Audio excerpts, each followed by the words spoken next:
kind of come up with my own spin on things. That was really interesting. So the rules say start off with your captain, build your crew around your captain. Your captain is the centerpiece for what you're doing. So obviously I have decided to start off with the spaceship because spaceships are cool, you know, and this video will be about me designing that spaceship. So I've downloaded the PDF rules from Osprey Publishing. I would recommend it if you want to have a go at the game. It's not too much and it sets out everything you need to know. So just think about the spaceship. I had some design choices. Was it going to be like a fighter? Was it going to be a freighter? Well, I thought some sort of drop ship kind of thing. So I decided to make something a little bit higgledy-piggledy, a bit hodgepodge, a bit sort of thrown together. And I started off thinking about one of the first models I ever made. So I made this model for a music video, which was meant to be an interplanetary milk float. There'll be a link. You know, I was quite pleased with it, but it was quite a while ago. But I thought it's time for an update. Time for something a little bit loaded with weapons. I want an interior with it, and I think I could just do a little bit of a better job nowadays. So I decided, go back, have another look at that model. So I jumped into Blender, the best modelling software, if you ask me. Yeah. ZBrush even. Bring it on. That's what I say. And you can see there's sort of a weird shape here. So I'm just in this one, I'm sort of just blocking out shapes, almost none of which ends up in the final model. There are a couple of bits of inspiration you can see, like the original space boat that I made, like that, which was probably, I'll admit, quite influenced by Starbug, but no bad thing there. Starbug, classic design. But also, I had this big round ball at the front. Do you remember in the old Star Treks, where they'd have like the science vessels, instead of having a dish at the front, would have a big sphere? So I thought I'd do something like that, which eventually I got rid of because I decided it looked rubbish. And I then spent a bit of time messing around with different shapes to go at the front for sort of the crew compartment, but none of which actually I was happy with in the end. But you know, I did that for a bit. That was good. So at the end of the first day of modelling, I ended up with something that looked a little bit like this. Quite basic, but I was happy with the silhouette. I really like the sort of having the engines on some sort of box girder. And I want this to feel slightly realistic and thrown together and scavenged. Then I put these little sort of round sort of boobs with guns on as little turrets. I like those, sort of reminiscent of World War II sort of gunships. Give it a diesel punk sort of feel, because I really love that sort of look. So you can see for a while I was going to give it some big spidery legs, which I played with, which were really fun, but then I kind of didn't quite know how they were going to fit, although it made the ship look like a giant insect, which I liked. I decided to go against those just because they sort of folded away, and when they folded away they sort of crashed into each other, and you couldn't really ever put them in a convenient, nice way to fold. Scrapped that idea and had to have a good old think about what the legs would be like. So I did some research into sort of landing gear and stuff like that. Well, not real landing gear, just spaceship landing gear. That's all it was. And in the end, ended up with something that looked a little bit like this. So I've gone back, I've added a load of greeblies. This whole thing got remodeled a couple of times from scratch as I kept on changing ideas, and it was then went back, did an interior, worked out the interior for it. Once I'd done the interior, I went off, gave it a bit of a print.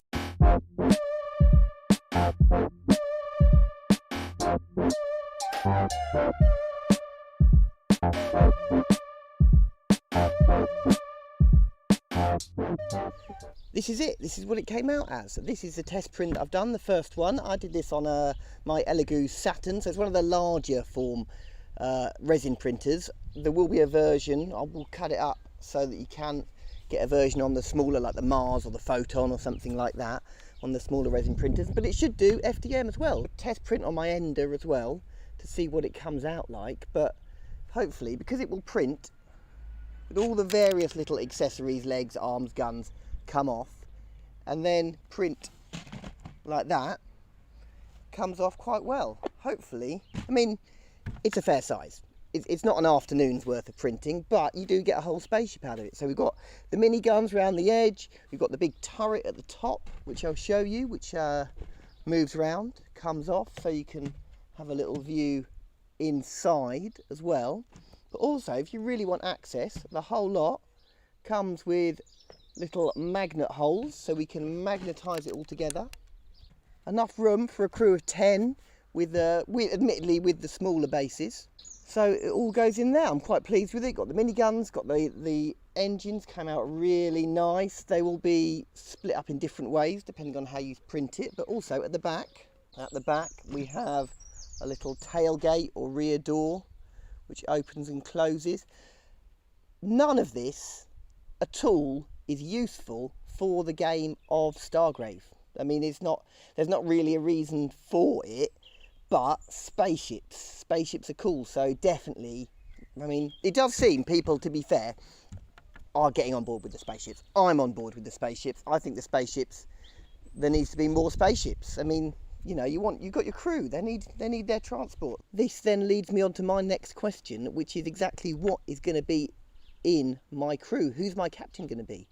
I need to think about that. I have started, got a little model here, which I'm not going to show too much, but I think I'm going for robots. I think I'm going to go for some weird looking, horrible cyborgs, some sort of human slave thing. We'll see how it goes.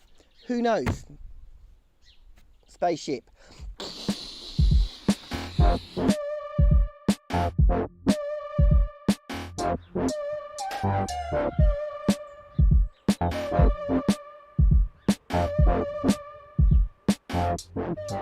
Mindpool, the mortality portal, proud sponsors of this video. Share your life with Mindpool. Like the video, follow me around, press the bell, it makes no sound. Like the video, press subscribe. I don't know why I am alive.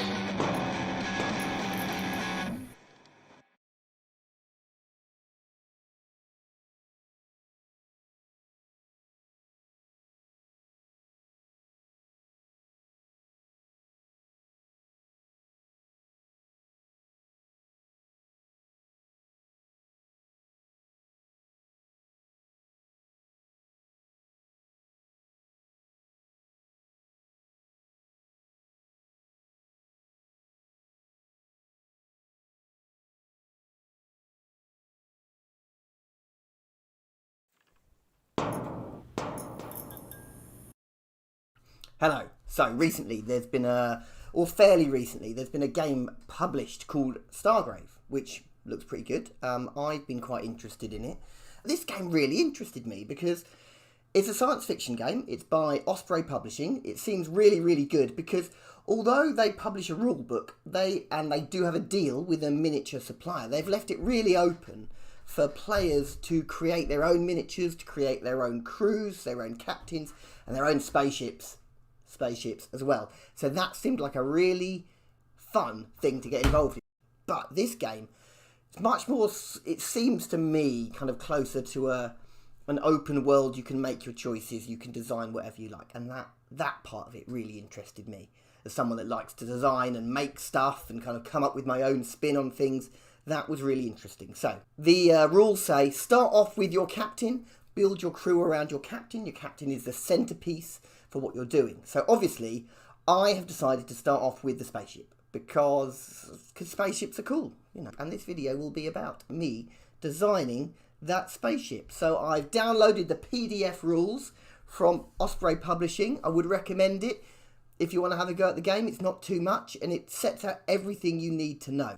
So just think about the spaceship. I had some design choices. Was it going to be like a fighter? Was it going to be a freighter? Well, I thought some sort of drop ship kind of thing. So I decided to make something a little bit higgledy-piggledy, a bit hodgepodge, a bit sort of thrown together. And I started off thinking about one of the first models I ever made. So I made this model for a music video, which was meant to be an interplanetary milk float. There'll be a link.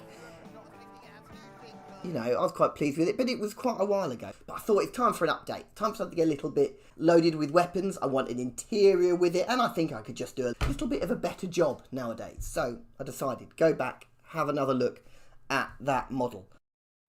So I jumped into Blender, the best modelling software, if you ask me. Yeah. ZBrush even. Bring it on. That's what I say. And you can see there's sort of a weird shape here. So I'm just in this one, I'm sort of just blocking out shapes, almost none of which ends up in the final model. There are a couple of bits of inspiration you can see, like the original space boat that I made, like that, which was probably, I'll admit, quite influenced by Starbug, but no bad thing there. Starbug, classic design. But also, I had this big round ball at the front. Do you remember in the old Star Treks, where they'd have like the science vessels, instead of having a dish at the front, would have a big sphere. So I thought I'd do something like that, which eventually I got rid of because I decided it looked rubbish. And I then spent a bit of time messing around with different shapes to go at the front for sort of the crew compartment, but none of which actually I was happy with in the end. But you know, I did that for a bit. That was good.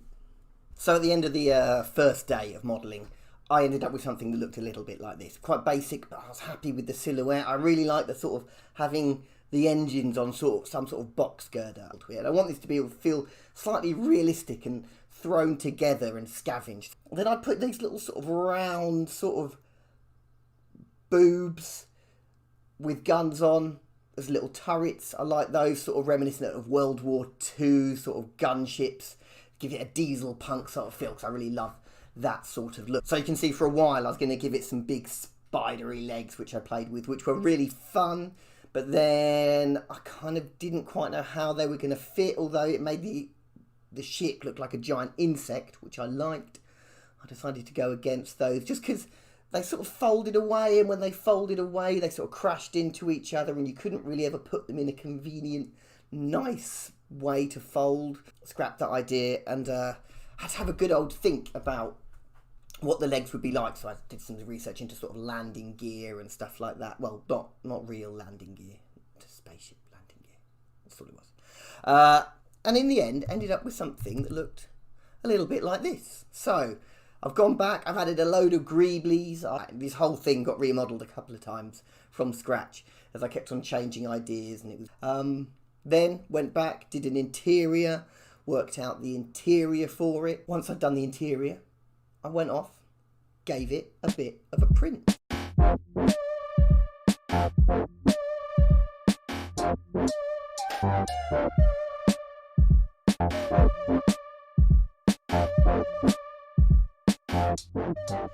This is it. This is what it came out as. This is the test print I've done, the first one. I did this on my Elegoo Saturn, so it's one of the larger form resin printers. There will be a version, I will cut it up so that you can get a version on the smaller, like the Mars or the Photon or something like that, on the smaller resin printers, but it should do FDM as well. Test print on my Ender as well to see what it comes out like, but hopefully, because it will print with all the various little accessories, legs, arms, guns, come off, and then print like that, comes off quite well, hopefully. I mean, it's a fair size. It's not an afternoon's worth of printing, but you do get a whole spaceship out of it. So we've got the mini guns around the edge, we've got the big turret at the top, which I'll show you, which moves around, comes off, so you can have a little view inside as well.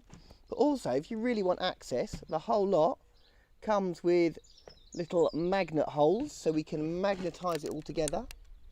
Enough room for a crew of 10, admittedly with the smaller bases. So it all goes in there. I'm quite pleased with it. Got the miniguns, got the engines, came out really nice. They will be split up in different ways depending on how you print it, but also at the back we have a little tailgate or rear door which opens and closes. None of this at all is useful for the game of Stargrave. I mean, there's not really a reason for it, but spaceships are cool, so definitely, I mean, it does seem people, to be fair, are getting on board with the spaceships. I'm on board with the spaceships. I think the spaceships, there needs to be more spaceships. I mean, you know, you've got your crew, they need their transport. This then leads me on to my next question, which is exactly what is going to be in my crew. Who's my captain going to be? I need to think about that. I have started, got a little model here, which I'm not going to show too much, but I think I'm going for robots. I think I'm going to go for some weird looking, horrible cyborgs, some sort of human slave thing. We'll see how it goes. Who knows? Spaceship.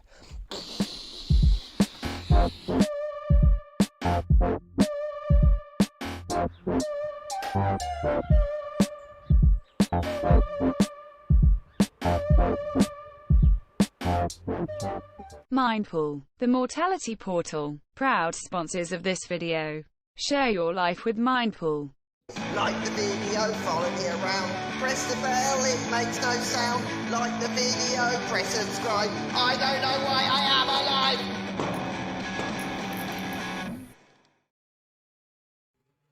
Hello there, taxidermists and gentle peeps. This is Neil Woodman from Digital Taxidermy, and I am here tonight with Lucas, who is also from Digital Taxidermy. There's a slight change. Martin will be along soon, but he has had a few family things that he needs to deal with first.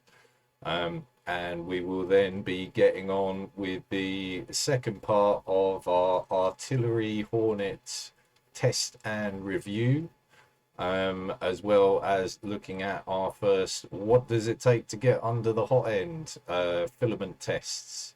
So hello there, Lucas. Hello. Oh, there he is. Hopefully the sound's all right for you guys. Let us know in the chat as and when you get here. If it sounds good, if it sounds bad, we're still working on it. Basically, I need to do a lot of learning. So, hi there, Lucas. How are you? Hello.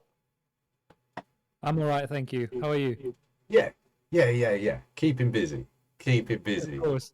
Yeah, been doing some models today, some more alien landscapes, flora slash fauna. You know, not edible for flora, but flora that eats you. So I've got a little test print started on the back over there. So the first part of that should be finished while we're in the stream, actually. So that'll be quite cool. Awesome. Excellent. That's the only type of flora we really want, right? Exactly that. So you're here tonight for a little bit of chat about your journey with digital taxidermy and where that's leading you at the moment. So currently you've got your hazmat recon troopers or hormone replacement therapy guys. Hormone replacement therapy. Yeah, these little dudes. For anyone who's not familiar, painted them myself. And nicely painted as well. So I've started with digital taxidermy. What is that? About a year now. Yep. We've been playing about with different types of models for the what was it called? Our dystopian future. Yes. That was the initial intent, to sort of flesh out the flash fiction that is already available on the Digital Taxidermy website. Yep. Which I highly recommend to give a thorough read. Yeah, do dive into that. They're in the blog section. You can find them all on there. They's free. They's free. No paywall for you. Absolutely amazing piece of work. Some good lore stuff there. Yep. And the recent newest installment is in fact about the hazard response team, the hazmat guys, who employed, asked, if you will. They weren't forced to do that, they were asked. Invited, I believe, is the invited, if you will. Yes. To go into a facility that had some sort of a biological breach. So that is the biolab Kickstarter that we've had What was that? 3 months ago? The Lost Biolab, that was back in November, I think. Was it? Was it that Yeah, far away? that was a fair while ago. Mm. Well, so yeah, these guys was basically sent there to scout around, see what is what happened there, and we don't really want to spoil the lore or the story. No, Um, no. They go on a nice little journey, and then some not nice little journeys. um, there's more stories to come, obviously, as that's sort of a part one of the um the journey, the quest, if you will. Um, We managed this to leave focus it on in the quite nomad. a nice place for the next month's installment. Tune in next month for the next exciting installment. I have a couple of images, but I will not be spoiling anything. Yeah, I do understand that the recent squad has been only um, released this month and features 5 models. yep, There is more to come. yep. So for those of you that don't know, Lucas has started doing the designing of these and is heading up the Patreon that we have set up. So support us, support Lucas, and support the channel by signing up to the Patreon, where we'll give you 10 models each month for £10. Well, actually, it's more than 10 models because you get 10 model packs. So there's tons of models. You get tons of models for £10. That's way less than £1 per model. Oh yeah, definitely. That goes to help get more design time for Lucas, helps fund the channel, helps us grow, and what's even better, the more backers we get for that, the more we can offer for less. That's why it's called the Buyers Club. Oh If you yeah. join the club, we get more members in the club, price goes down, everything's great. Yeah. So the Troopers are his first installment with that, and that is leading into a much bigger project that we've been brainstorming. So, what are your thoughts on where that's going? At the moment, there's the 5 Troopers in there.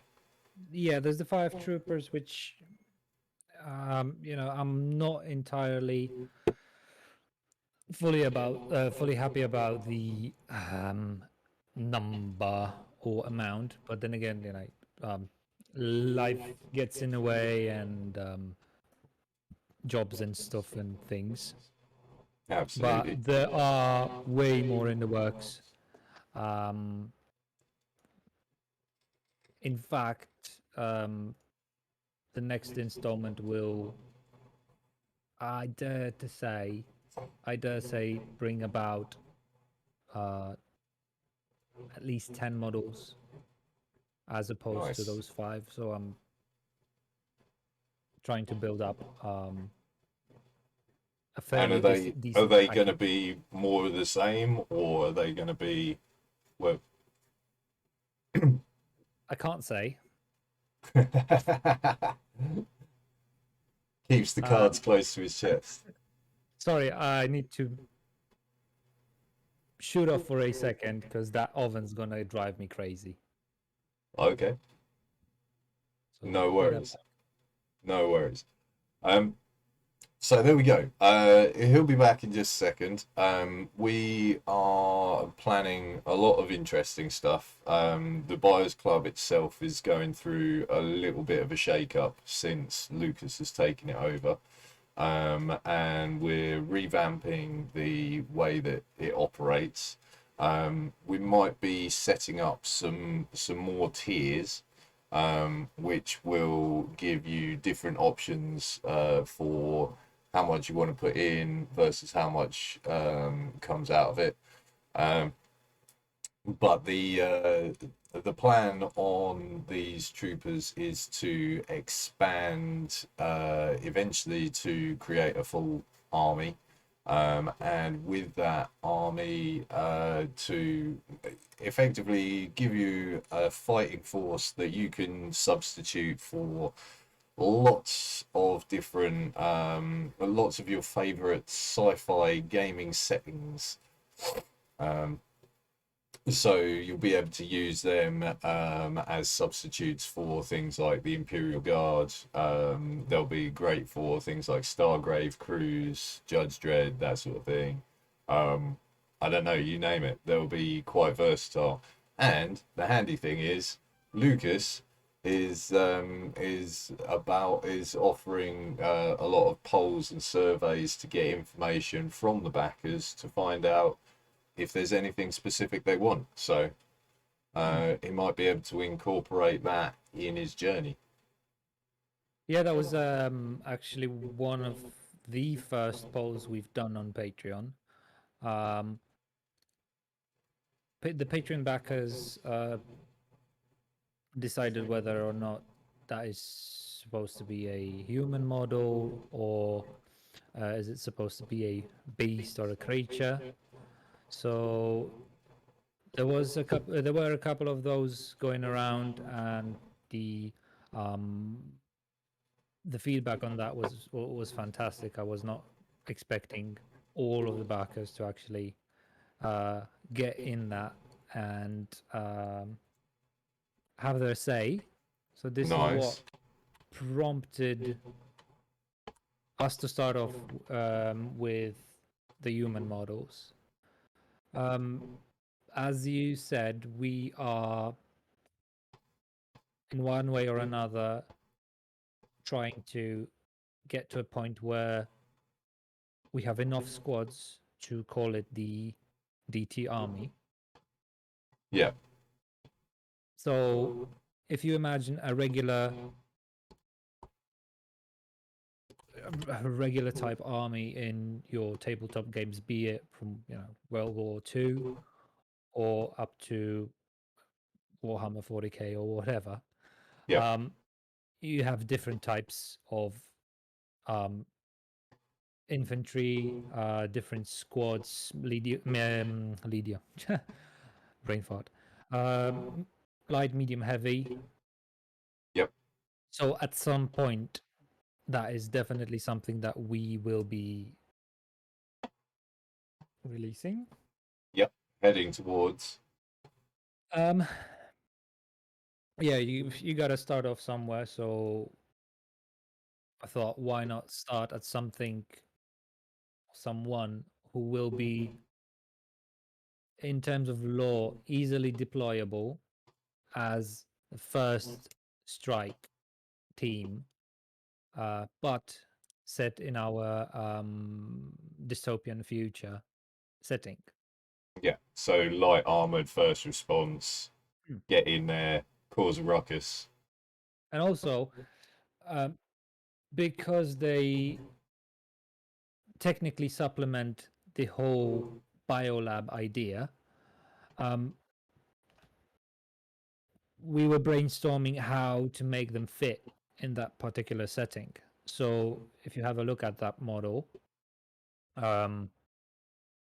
they have the Bio Gen 16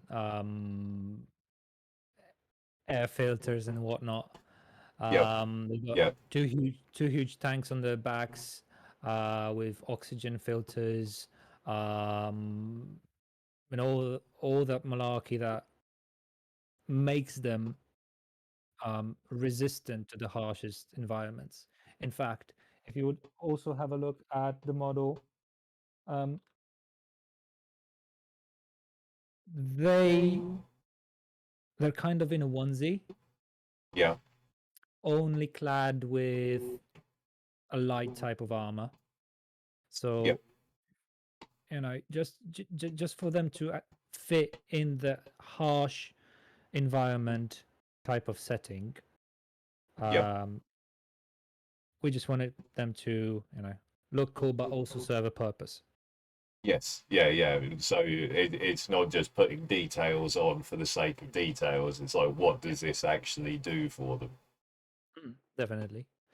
And also, all that comes at a certain price. So, um, you got your strong points, you got your weak points in pretty much every model. You can't have um, a miniature or a figurine or model or what have you that is OP in all ways. Yes. You Yeah. got to You've balance got it to out. have some So kind of yeah, a balance, right? yeah, definitely, yeah. So while they may be faster in response in terms of scouting, in terms of general survivability or usefulness as that scout, first responder type thing, they will not endure many hits, Yeah. nor will they um no, they won't pack a punch Okay. by design. So Obviously, you have to you protect know, them. yeah. Obviously, if you would, I don't know, kit bash the model and put some different different guns on them or what have you, that's a totally different story. But the intent was to have a well balanced unit, which obviously as a first DT model is kind of a learning Yeah. curve and also a guessing game. So what was your inspiration for these? Like where did you kind of take your basis from? Where did I take my? Sorry, you cut off. What was your inspiration for these models? Um, Your own twisted imagination, or did you have a picture in your head, or did you see anything else that sort of inspired you as well? well, you know, playing video games, you see all types of different shizzle going around. Both tabletop and video games give you a good sense of what's out there, what could be possibly expected. Um, and so, how do you take a guy in a hazmat suit but make it cool? Yeah, So there's many. I'm not here to say anything bad about any type of models because most of the models out there are absolutely awesome. But there are models there that show you more type of um, modern but nowadays hazmat. right. Yeah. So big, chunky, clunky hazmat suits with massive helmets, just like you see them hazmats nowadays, right? Yeah. So make it cooler, make it more skin tight-ish, but at the same time not really skin tight because you still have to have some sort of protection. You still have to um And then the armor plates are there to like protect the vulnerable bits, yeah. bits that Um, you'd bang on so that you don't puncture the suits and stuff. oh yeah, for sure. Um, it started off as basically a dude with a head in an inflated-ish type of onesie. Then, you know, I designed the gas mask, if you will, put the rebreather, bit of a backpack, and then take it from there. What else does he need? Well, if he's supposed to be sent out there, like you said, he needs a bit of armor. In the law, these guys are technically, I would say, expendable. Yeah. Like And lowest of the military pile, basically. yeah. You get a couple of dudes obviously trained up and what have you, but just give him whatever, and a bit of an armor, probably stripped down from whatever piece of building or um, waste disposal unit or whatnot. Repurpose it for an armor, and then take it from there. Yeah. Put him in No, a it makes onesie, sense. give him some shoes, tad of armor. Here's a gun. Off you go. Yep.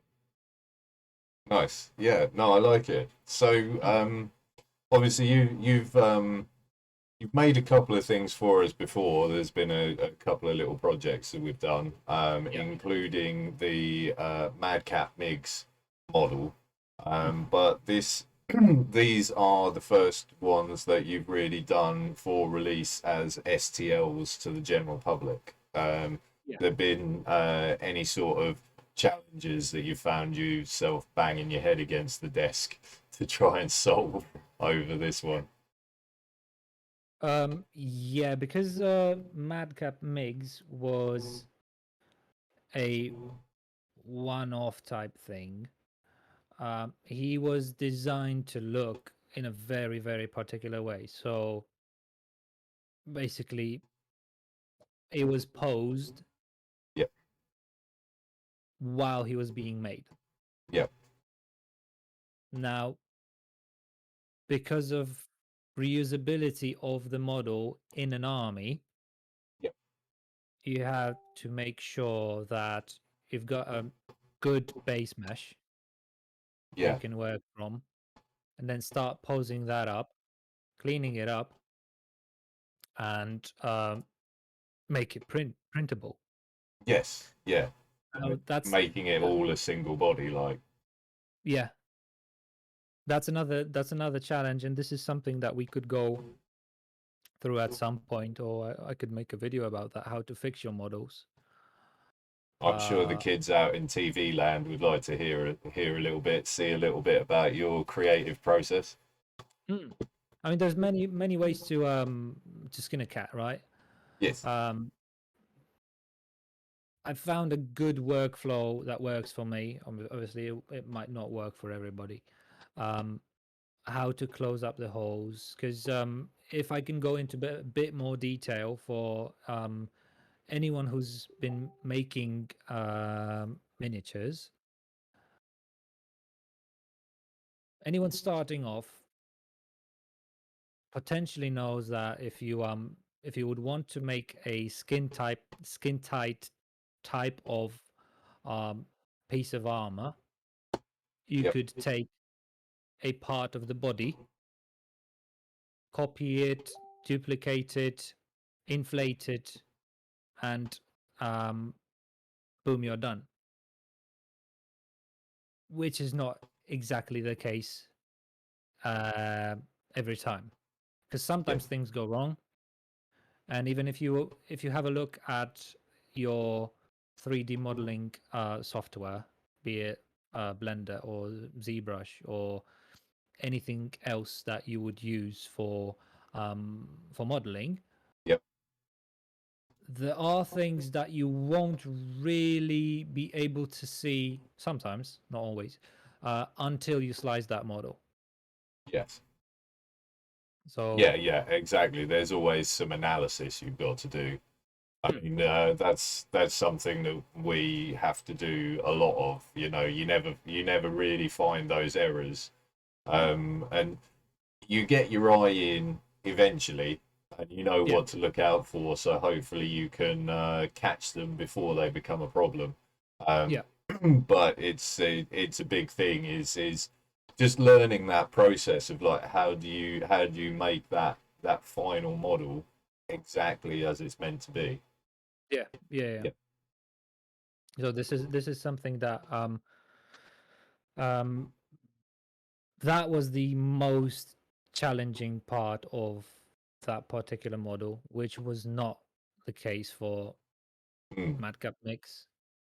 because And he was you had to optic was you learned a hell of a lot about rigging and everything on the oh way yeah for these ones, didn't yeah you? For reposing and stuff. mm.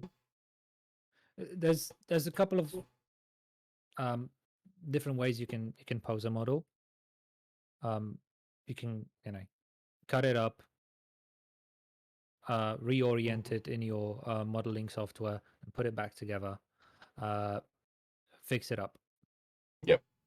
You can rig the model, pose it, and more often than not,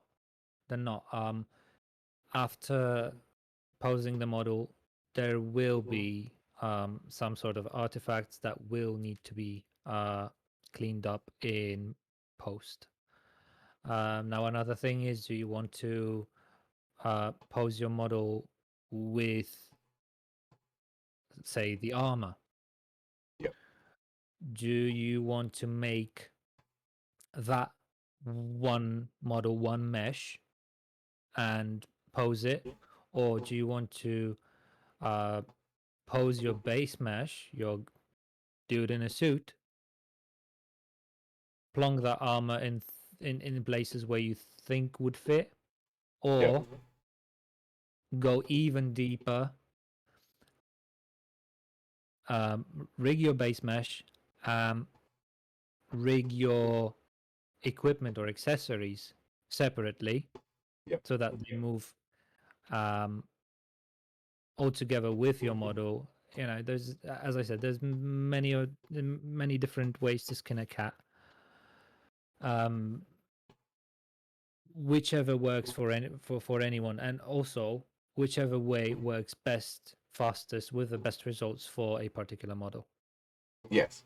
Yes, because obviously with the concept of Patreon, kind of speed is critical because you have a month to produce, and then Patreon demands more. Yeah, for sure. Yeah. So are you actually are you rigging the model and the add-ons like the shoulder pads and accessories, are they separate layers or are they all part of the same mesh when you're doing that? Or For this particular model, it was sort of a half and half. So I took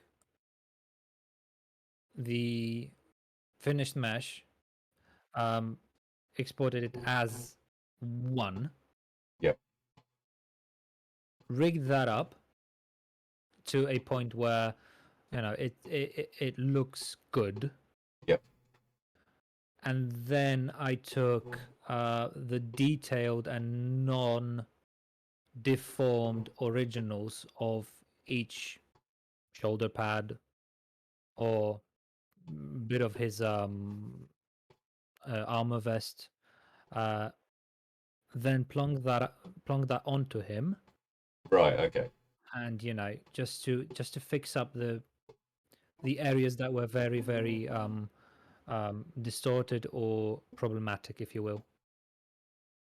yeah. Nice. So yeah, so you've come quite a long way in the last in the last 8 weeks or so, and I know it's been quite a bit of pressure fitting it in around your regular life. But how do you feel about it all? You enjoying yourself? I absolutely love, ever since I got into it, making 3D models, especially well, I wouldn't say people only, but especially characters, the things that move, Yeah. fleshies, robots, uh, beasts or characters. Sorry, beasts or monsters or Mm, whatever. Making them look cool and seeing the end product that you've made, nice. be it in a 28 mil scale, or in fact something that I've already done previously is printing bigger models for sitting at your desk. I've done that for a mate as well.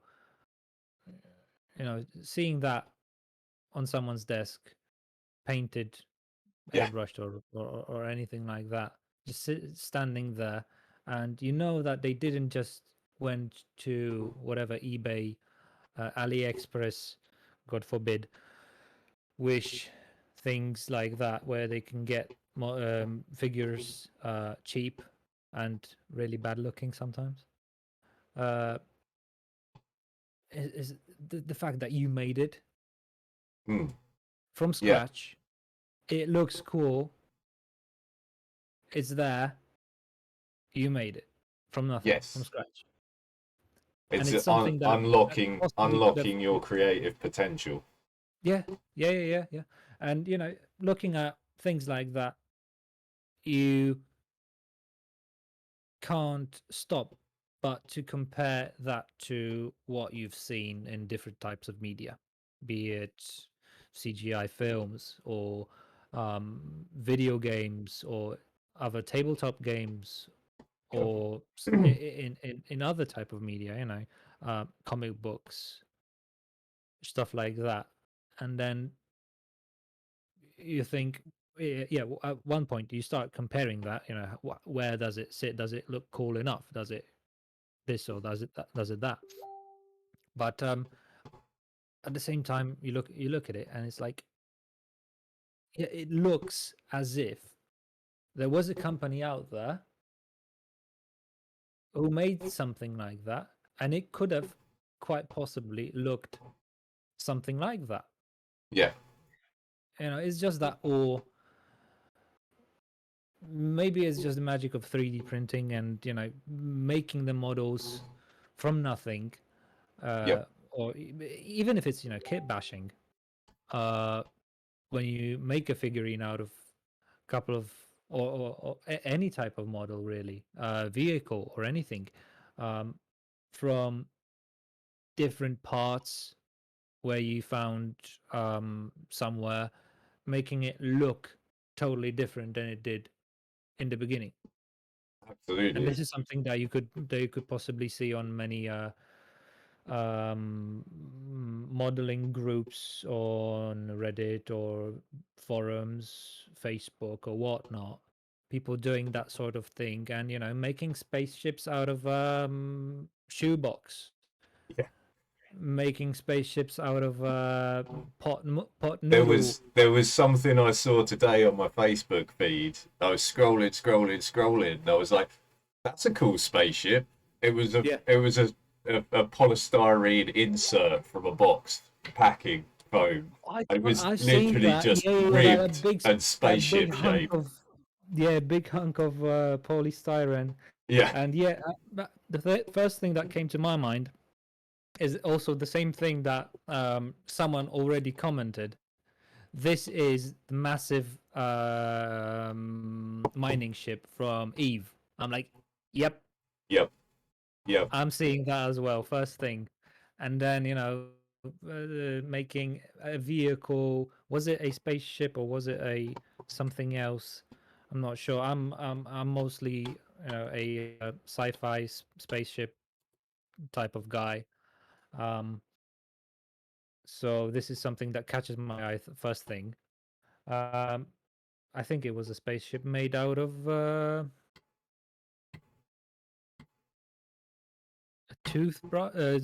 toothpaste tube.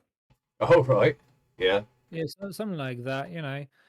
Uh, he put some sort of liquid or liquid plastic or glue inside. Waited for that to dry, and then remodeled it, put some bits and bobs and what have you. Um, yeah, it's really cool what you can yeah. make. It's pretty amazing. Like, I'm in a few groups on Facebook about sci-fi scratch builders and terrain, or the Great Trash Bash. I think is another one where you've got people. I was in a car park today. This is what I found. Game on. Oh yeah, awesome, awesome. Yeah, no, it's good fun. It's good fun.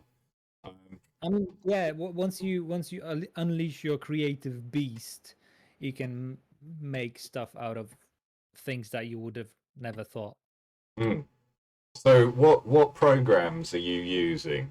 What modeling programs are you using to create your stuff? I'm using ZBrush, Blender, and quite recently, uh, Medium and Gravity Sketch for the VR. Right, yeah, Mm. kind of mixing and flipping between all of them. Yeah. Obviously, some. Uh, well, I don't want to say because I've only started messing about with the VR quite recently, about 2-3 months ago. But the things that you can do in one, you can do in others to a certain degree as well. But it's a matter of um, the speed versus quality of each of Yep. them. So what I've noticed is, and I don't, I'm raising my hands up, putting my chin out there to anyone. Um, I would say because I've seen so many videos on ZBrush and I've learned ZBrush, and you can get some sick detailing in ZBrush, right? Yep. For it is an industry standard for quite a couple of um, recent AAA video games, uh, even modeling for videos. Um, I'm sure that most, if not all of those, can also be achieved in Blender or Maya, although I don't really know if Maya has any modeling or um, sculpting capabilities. I don't know because Yeah, I've Maya's from Autodesk, isn't it? yeah. All I know is that many people have been using Maya for lighting or things like that. This is something that I'm not particularly at the moment interested in because I don't really need it. Mm. But since I've learned ZBrush as my sort of go-to and first thing, I can't say that I've mastered it because mastering stuff like that takes years and years and years and years. Um, but different strokes to different folks. It works for me to right now make a base shape in ideally VR, and this is something that I want to try as a Oh, hello. Hello. Yo, Hey, Ma- hello. Martin has joined us. He is here. hello. He is here Hello. in voice. Oh, Oh, no, still only in voice. There we go. so yeah, coming back to that, just to finish up the thought. Yeah, different strokes for different folks. Um, it works for me, and I want to try a different type of workflow. I don't know if that will work for miniatures. I don't know whether I'm gonna stick with it, but something that I definitely want to try is to make a model in VR because the pulling out a shape from thin air Yeah, is just mind blowing absolutely. in VR. The things that will take you, I'd say maybe 20 steps in a program like Blender or ZBrush, making a banana shape, Yep, for example. yep, It takes about 3 moves in VR, whereas it quite possibly would have made 30 yep, in in sculpting programs or modeling programs like ZBrush or Blender. Absolutely. And you can, I've seen stuff made in VR right to very fine detail. Yeah. So what I want to try, I can't say if it will be for the next release or for whichever release. Definitely something that I will do. Come up with a shape, try to detail it as much as possible in VR, and then finish it up with Blender and ZBrush. Yep. Well, there's that guy. There's a fella who has a YouTube channel, and his series Medium Rare. Oh yeah, I know. Yep. Yeah, that's the thing that I've watched when I was learning Yeah. VR sculpting. His latest one, did you see, was Princess Padme, and just It is on my watch list photorealistic. definitely for the weekend. Yeah, photorealistic. And that was all done in VR. Ooh. Yeah. Ooh. It Boy. was it's amazing work. Like his work is something else. No, I gotta give it to him. It's pretty freaking amazing. I do all my sculpting in VR. I can't use Blender or ZBrush, but like, man, I've got a long way to go. Yeah, for sure. I mean, made like a banana in ZBrush the other night, and it was yeah. I think we'll just skip straight by actually. Fair enough. Fair enough. Yeah. My hat's off to all the guys that are on there with Blender and everything else, because yeah, that's an artwork, man, in itself. I struggle with it. It's a bit of a learning curve. It must be said. Yeah, for sure. I mean, I can't use Blender. It drives me insane. It makes me want to smash the computer. Yeah, it's a bit like it. I played for about an hour and I was just like, yeah, this ain't working. well, you say that. I've picked up SolidWorks recently for some hard surface modeling and more technical bits. I hate it. we need to do a few more tutorials. I mean, yeah, it's great, and the technicality of it, the details in terms of numbers and tolerances and the I would say the way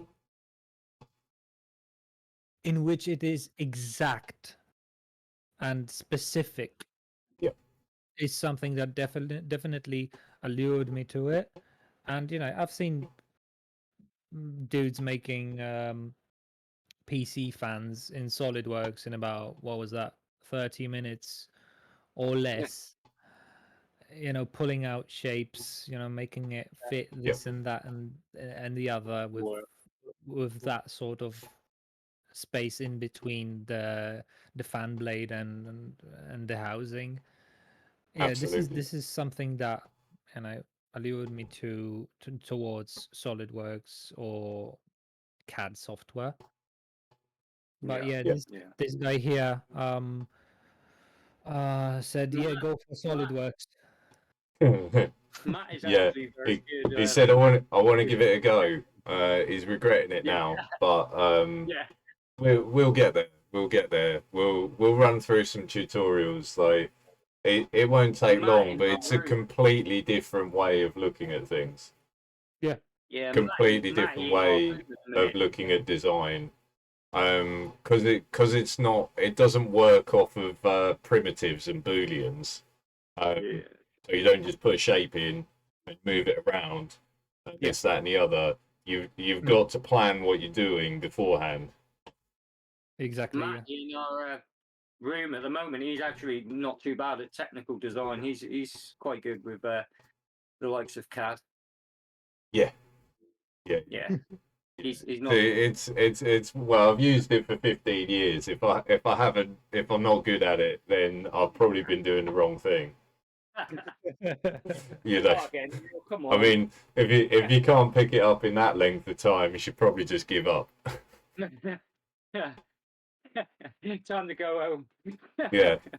Admittedly, Yeah. though, the first time I tried to use it, I was working at an engineering firm, and I was like, I want to learn how to use this. So I took a copy of it home, and I took a project home, and then stayed up for 3 days straight, and then came back and said, "Here's the thing, I did it."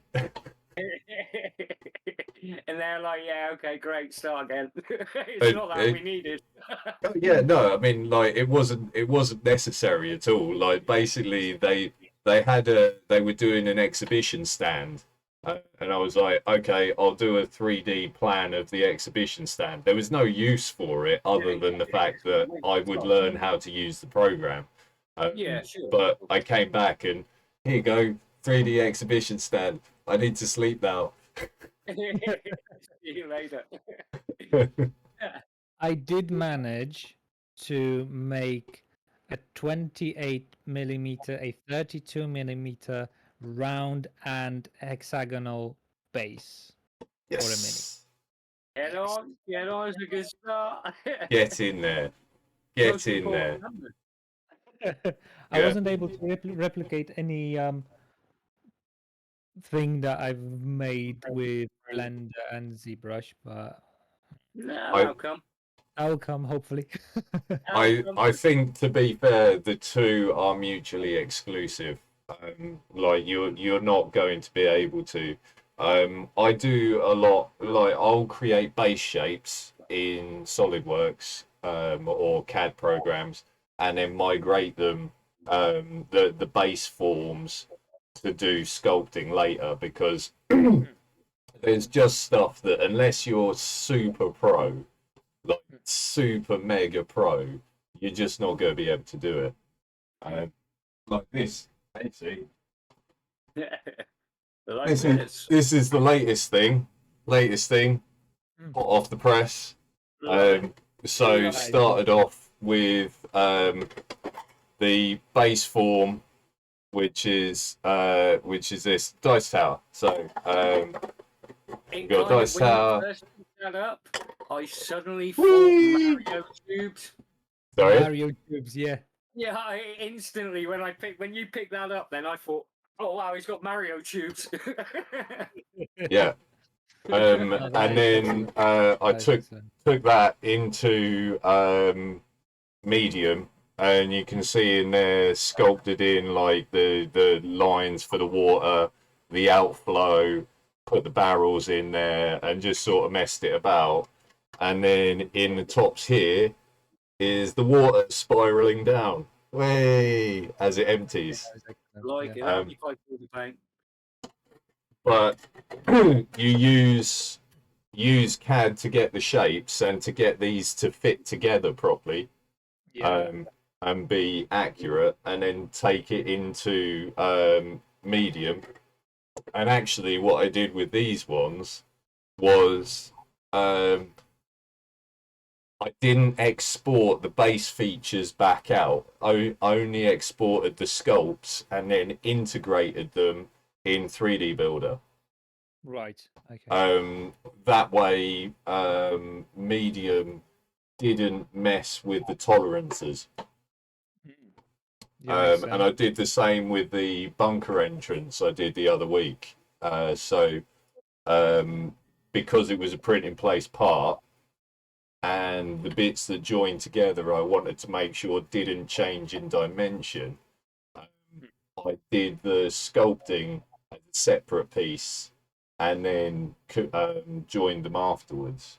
So you can mix and match your mediums. Oh yeah, for sure. Yeah, cool. I actually, I had a gift when I got home today. That was actually designed by you, my friend. That has arrived. That has It has arrived. arrived. It has Excellent. arrived. Is it in one I've not- piece? I don't know. I've not yet opened it. Unboxing video. Woo! Yay! It has arrived, so I'm just hoping, and it's in one piece, which I'm really quite impressed with. Because when you told me the courier, I had visions of it being broken. Don't even go there. Don't even go there because there's so many channels that I've been bashing him for being late. Is I've got a healthcare package. Nice. oh, Did you? that's that's Neil's idea. Yeah, that? I like it. I've got a bit of a headache, so that's a bonus. Has it survived? Not quite. Not quite. Uh-oh. He has. He's cool. He's there. He's alive. He's missing his foot. But I have the foot. I have got the foot. So that's okay. No, we've got a couple of damages, pal. But they're savable. I can deal with that. I can deal with that. He's in one piece. Hey. He's in one piece. Hey. Hey, so that's what? We're over 50% in one piece. There's his gun. And yeah, there's his gun. So yeah, we can save that. That's cool. We can deal with that. So yeah. Nice. What we're talking.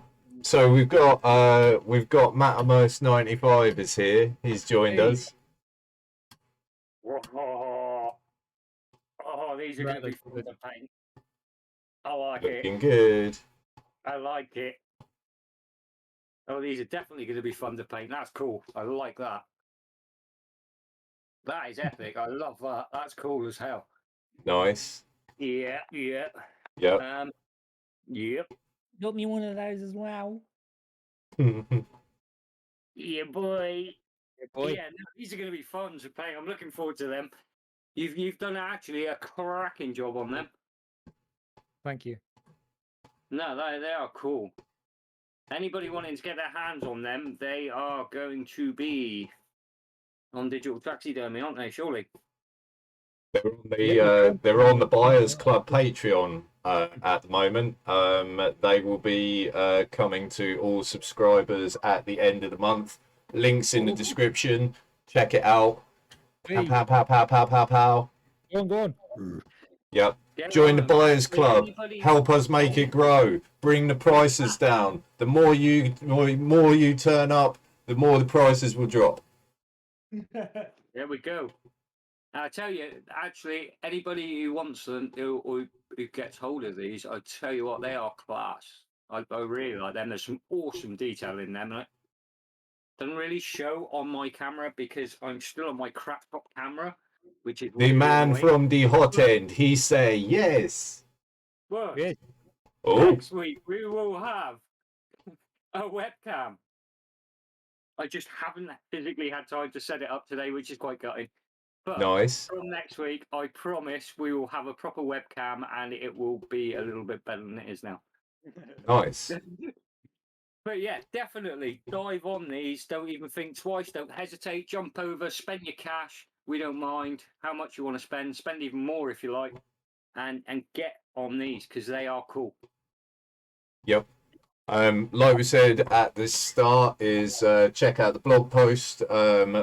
What now, Sarge? On there, you'll find out more about the story of these guys, and also find out about their journey to the Lost Biolab, of which there are also items in the Patreon which will cover that. So you can play out their little journey all the way. Seriously, give that a read because that is actually really cool. That Yeah, is thank you. really cool. Yeah, thank you. That had some parts in that I thought, oh, I can relate to this, and it started my mind ticking on like how to create different dioramas and how to make different scenery, and I'm thinking, oh, this could be really fun. Yes. Well, we have the we have the Thinking biolab when reading it, sections. yeah. We could knock up some dioramas and stuff around it all. Yeah, As- I'm thinking I could create some pretty cool dioramas at this point. Yeah, I've got as some, Biolab model printed up, yeah? sorry, You got the Biolab model already I have. somewhere Hmm. there. Yeah, I'm halfway through the second half of the biolab. I'm actually going all out for making a multi-story beast because the biolab is it's definitely got something about it that I've fallen in love with. excellent, Yes, excellent. And yes. is that's over at Liscard Games at the moment? Your one, isn't it? My one is not. No, it isn't. It's back. It's back. It's back. It's back, and the second half is halfway done. Nice. How many hundreds of hours is that? I lose count. Oh, good. Good. It works out to roughly 3 months solid. Oh, Yeah. Since before you launched it, probably about half a month before you launched it is when I started on the biolabs. yeah. So in total, and that was running 2 machines here, plus various other bits. So I would say there was probably about 3 months printing, but it's big. Mm. It's It can very be as big as you like. Yeah, it could keep getting bigger. Well, down Liscard, they've got I think it was a 5x4 table. I could be wrong, somewhere around 5x4 table, and it more or less the first layer filled the 5x4. Nice. Nice. And Going the for second that. layer is about the same. Going for that full Space Hulk feel. We're going for the full enchilada, man. We're not going by half. What you need now is another table above it, so you can put all the vents and entrances up there. What I want to do come the end, I think we've actually talked about this in the past. I want to actually get perspex on tiers Yeah. for each level, and then when I get to the surface level, have another sort of perspex tiers, if you like, pillared, but make it into a part green land into a city. Yeah. And then on the other end of the Greenland, I want lots of weird upside down hills with other buildings on top. Upside down hills. I don't think you've mentioned them before. I've never mentioned upside down hills. So No. I don't think he's ever mentioned upside down hills before. That's for another discussion. So that's my overall plan, is to have roughly, I think it worked out as a 4-layer gloss floaty things. Don't forget UV lighting. I was going to have UV, come on. Of course it is. And weird stuff, and yeah.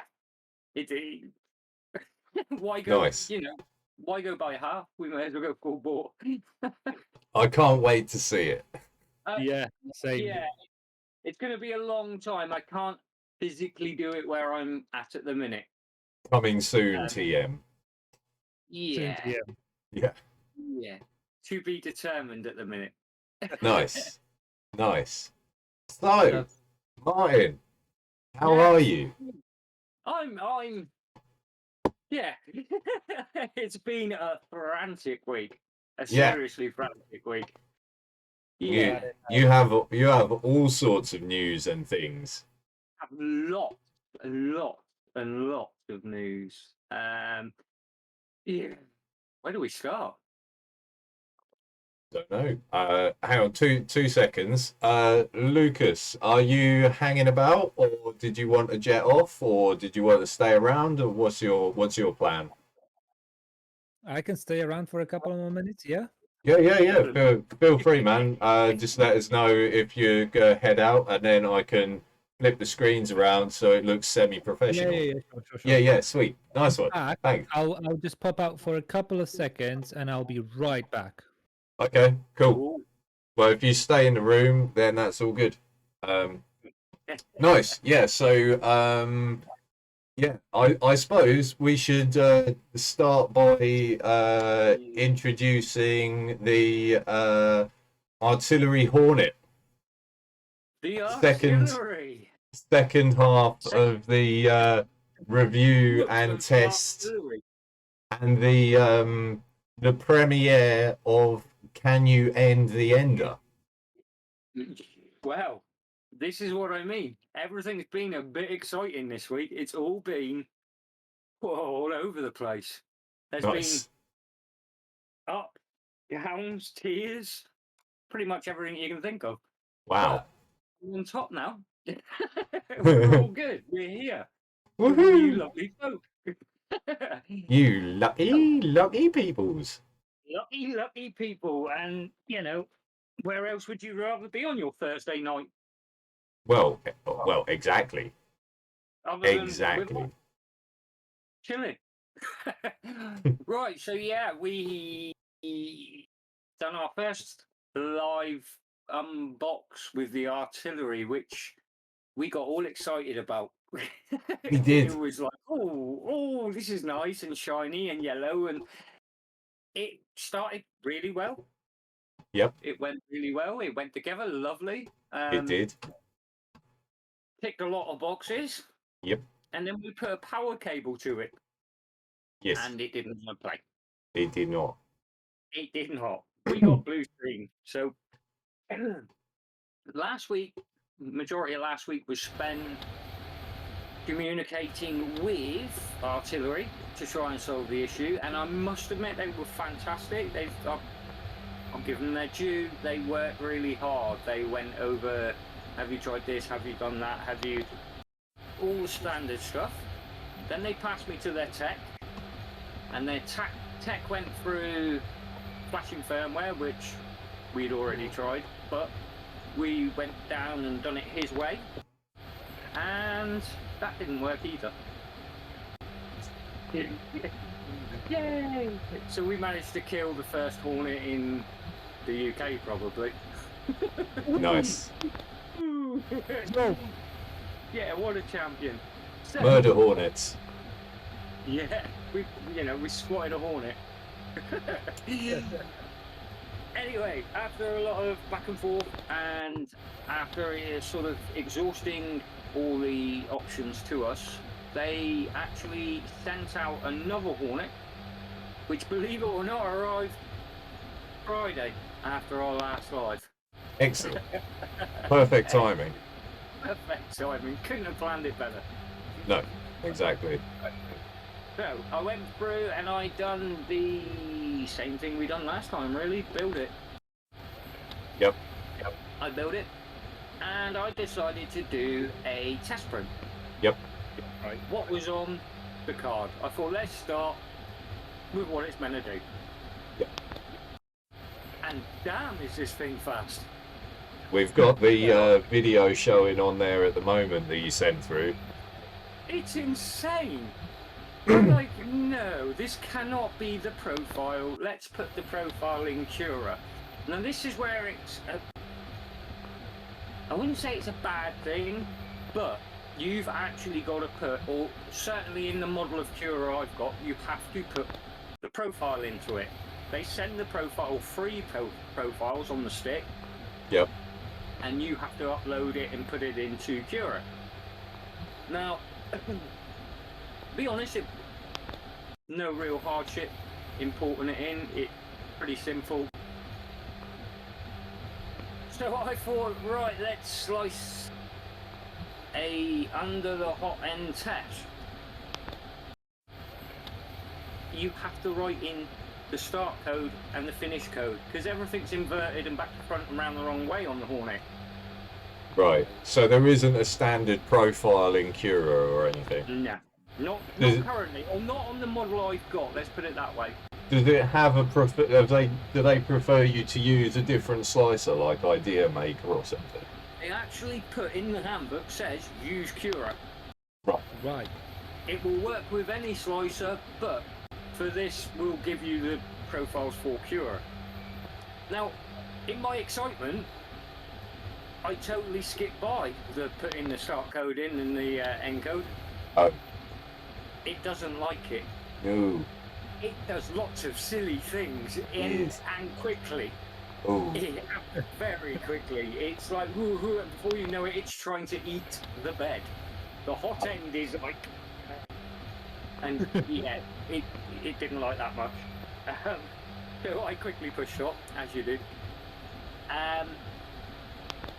So basically I went back to Cura and I'm thinking something's not quite right here, and then I noticed in the handbook the whole of the start code and the end code. Right. And nicely, the manual, I haven't actually got the manual to hand, or I put it up. The manual is really easy to follow. It's You mean you read the instructions? I did. What? Well, I say I did. I sort of read a little bit about start code, stop code, and then I went back to the card and it was on there. So I was like, oh, copy paste. You know, they have provided it on the card, so you can literally copy paste it into Cura. Right. Okay. So that's a bonus. So when I went back, I thought, right, let's go again. Let's reslice the model, chuck it back in. It was so damn quick, and I had the bed slightly off. It flew parts around the room. That's how quick it was. It was like, because it didn't have that burst adhesion. Right. It just blew them off. So, right, What speed does it go at? Sorry? What speed does it go at? It's actually 80 millimeters a second. 80. 80 millimeters a second. Jeez. Now, there's three profiles. There's a normal, a fine, and an extra fast. So, if you think normal is 80, extra fast is insane. Well, it's got to be 120, right? It's retarded. I decided I need a master spool because I've had some extra stuff come this week for a future video, Cool. which is going to involve the master spool. Nice. I sliced it on Cura for an end of 3. Yeah. That one side is 12 hours. Yep. 4 hours, 23 minutes on a Hornet. Right. 4 hours, 23 minutes. And then that side is like, I think it worked out as 14 hours on a end of 3. Right. On a Hornet, 5 hours, 32 minutes. Right. So I thought, okay, let's go for it. It rattled it out. It Wow. didn't even have and Nice. it fit. So- No issues. No What message. do you think it is about it that makes it go that fast? I think, obviously the slicer settings, obviously. I'm thinking it must be the precision of the stepper motors. Right. I think they must be that well engineered. They can cope with the movement and obviously the Oh, stability. also, what about the hot end? Surely. The hot end, yeah, the hot end. We took a brief look, didn't we, over the hot end? Yeah, On the first video. because it's got the hot end fix built into it. Yes, it's sort of like prefixed into it, and you put this weird umbilical cord in, and you sort of don't have to mess around too much. Is the heat block vertical or horizontal? It's laying down, but it's a narrow, it's a very It's a very small hot end, if Right. I'm honest. It's not like your Mark 8 is very big on the coupling tower, and then you've got the big block, haven't you? Hmm. This is all condensed. Oh, okay. It's an interesting design. I quite like it. It sounds like something that would be really handy for printing out my bunkers. Yes. It's, you know, I think if you've got big, pretty easy structures, Hmm. it eats them up. Yeah, double the speed, half the price. Yeah. Now, when it comes to detailed at 80 millimeters a second, it doesn't like them. No, it doesn't like changing direction lots. Yeah. It does. It wants to do them. It tries to do them, but I think it's just too damn quick to pull it off. It's going so quick, it ends up ripping them off the plate, or it just doesn't really do a very good job of it. So I then thought, okay, let's hit the community up. So I went over to Artillery Hornet's Facebook community group, and because the Hornet's so young, I think it consists of about 350 members. It's not very big, but there's a lot of good info there and a lot to sort of take in. There was a lot of pretty sort of well in the loop people in that group, and they were all like, look, this is what we are doing. We're running the Creality V2 profile. Right, okay. So what I done, I thought, actually, I wonder if my universal profile will work. And it does. It does very well. The V2 profile. No, my universal Ender 3 profile. Oh, right, for the filament and everything, yeah. Yeah, but I thought, I wonder if it'll work on the Hornet. It does. Oh, nice. Well, that is your secret sauce. Oh, there he is. There he is. Nice. Who made that? This really clever guy I met, I can't remember his name, but I'm sure he worked for, hang on a minute, Digital Taxidermy. Lucas. Lucas. Lucas. There he is. No, I thought, yeah, let's give it a bit of a test, because this is all... It's not the easiest of prints. It's not the hardest, but it's certainly not the easiest. What I like about it, down through the hot end, goes all the way through. Mm. You can put filament down through it. Nice. And that's what I thought. I thought, let's test it, see if it can hold a circle, that sort of thing. And it fits.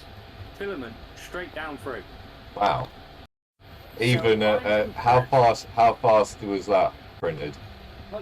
Right, I run my universal profile at 50. Right, okay. Still not super slow, but it ain't super quick. And the only reason I say 50 is the things like the stock enders can handle it quite happily and produce really good prints on it. Mm-hmm. Right. So I thought, well, if an ender can pull out a nice print, Yep. it should be able to pull out a nice print. Universal print profile, link in the It is. description. You can get a link to the universal print profile in the description if you want to try it yourself. Right, well, I can tell you it definitely does work, because Matt has got an Anycubic Charon. He is now running my universal print profile. There we go. Work. So, Ender, Hornet, Nice. Ender, Hornet. There's nothing in them. Unfortunately, it's a bit difficult for us to see on your webcam, so we Yeah. might have to take some more detailed pictures later on. well, It's been a bit of a nuts week, if I'm honest. I was hoping to have everything set up, but Well, we that's didn't quite- fine. For anybody interested in seeing the comparison results, if you go to the Under the Hot End group on Facebook, I'm pretty sure Martin will be putting up a rake of more detailed pictures fairly soon. So Yeah, we'll head on over to Under the Hot Ends Facebook group, and you will be able to see the results for yourselves. Definitely. So, yeah, I'm impressed. Nice. I am impressed. I was thinking at first, yeah, it looks a little bit gimmicky, all the plasticky bit. It's good. Nice. It's good. As in, structural wise, it's strong. It's running at 80 milliseconds standard, and it's printing well at 80 milliseconds. But you've still got good layer adhesion. It's not, you're not getting any kind of under extrusions and stuff like that. No, that's the test cube. Nice. That's the test. Yeah. And it come out well, and it even put the insert. It's a basically Artillery have used a check cube, but what they've done, it's a 30 by 30, but they've actually got the Artillery symbol in the top, Okay. and it prints well. Oh, okay. You know, it's got the recesses. It's not sunk. The only thing, well, no, even the surface layer isn't really that bad for an untuned. I mean, this is purely untuned. I haven't calibrated the extruder. I've done nothing to it. I set it up and hit slice. I have done zero calibration, and it's Nice. hitting the mark. That's not bad at all. That It's is not pretty bad good. at all. 'Cause So usually- do you think they do the extruder calibration before it leaves the factory in this one?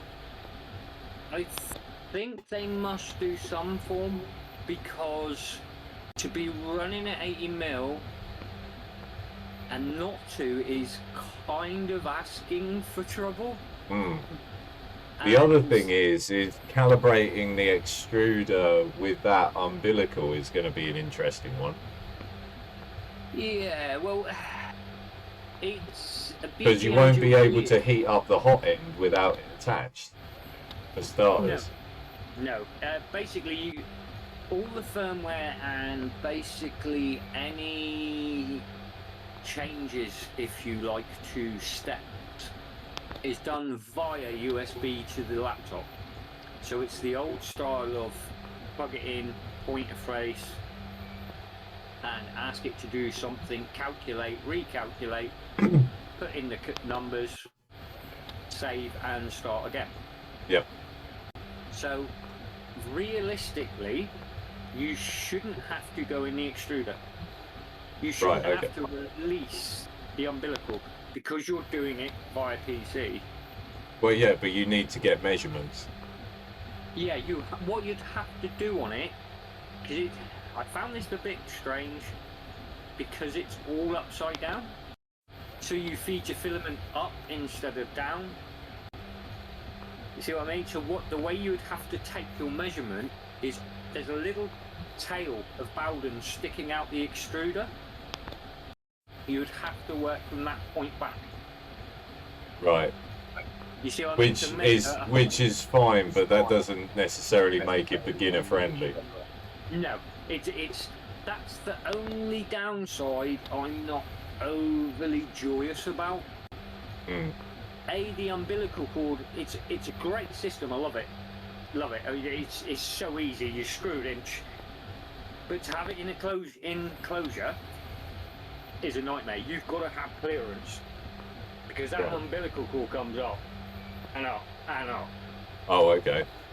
You see what I mean? And it's quite rigid. Oh, right. As you get to the top of the build volume. Well, about halfway up, that umbilical is at the top of the printer. Yep. So anything higher than halfway, you need sort of that much room in your enclosure. Right, okay. So Which is fun for you, considering you custom made them for your printers. yeah, this week's been a mess. Basically, because of the height of it, I've had to use my Direct Drive Ender 3 Pro enclosure, which is actually bigger than my standard Ender 3 Bowden. So it means I've had to squish my Pro into a smaller enclosure Oh, and redo the whole of my Bowden and everything. nice.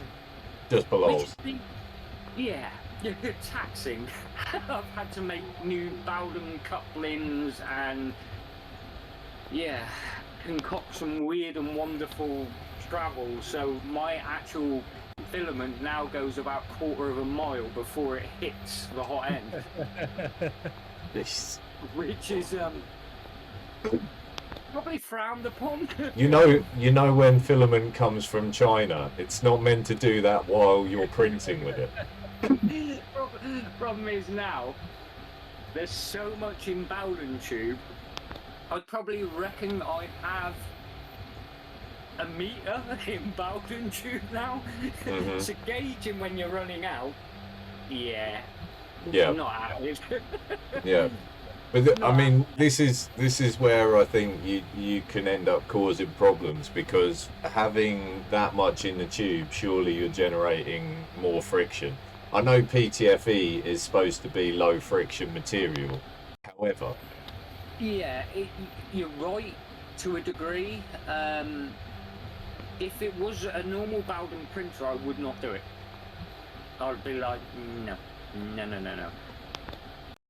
Because I've gone direct drive and it's so modified, the torque on my direct drive stepper is insane. Mm. I can literally hang off the filament and it wants to pull me in.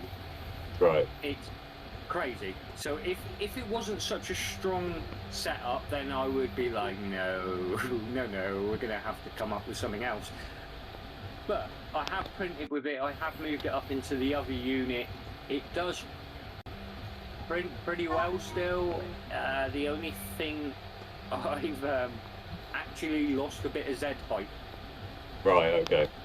because the top of my printer gantry is almost touching the roof of my enclosure. So if you imagine your standard sort of sits yay high and finishes in line with the gantry, your direct drive is another 4 or 5 inches above.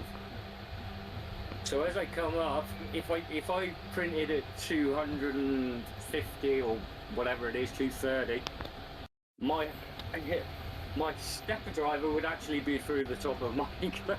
Nice. You do like to make life easy for yourself, don't you? Well, it was. I had it set up to a point that I was really happy. It was printing really well. And then we come up with fangled ideas like doing, can you knock the ender off the top end? Yeah. It's like, I've got to accommodate printers. Yeah. Fair play.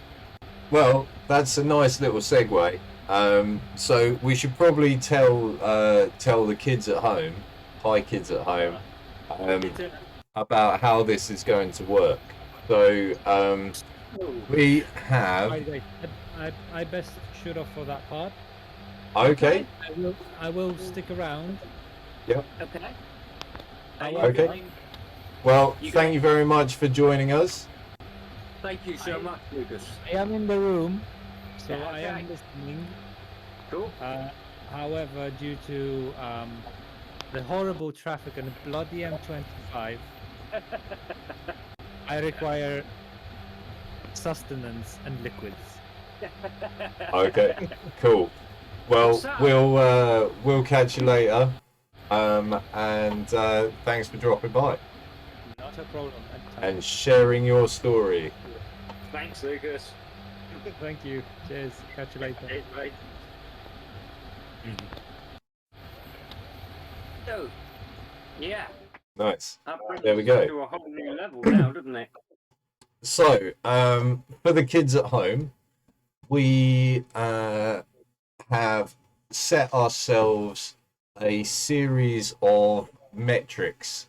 Um, so effectively, as companies are sending printers to us, and by the way, none of these we won't be being paid to review any of these. These are purely Um, yeah, our findings based on what we are sent. Okay. we Um, basically work it off of what we feel the printer is doing. yes. Simple as that. Nothing else involved. If So we have set up a series of metrics that we are going to use to grade each printer that comes through. And these are split into a few different categories. So we have first impressions, which will have all of these will have a number rating next to them, which will then give us a score that we can compare all of them together. So if you consider it like Top Gear's Cool Wall, and this is the equivalent of their lap times. Okay. I've had to do this week, what I've done this week, had to makeshift a little bit. Sorry. I've had to makeshift shift our cool wall Okay. because my